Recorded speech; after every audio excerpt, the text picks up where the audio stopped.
how to transfer a Spotify playlist to the Deezer account. Okay, how to do this?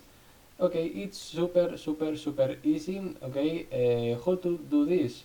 We're going to the tune my music, okay, .com, and here we're going to the select the Spotify icon, okay, and here you the sign in with your account Spotify, and here, okay, you select your playlist you want to transfer to the Deezer account, okay.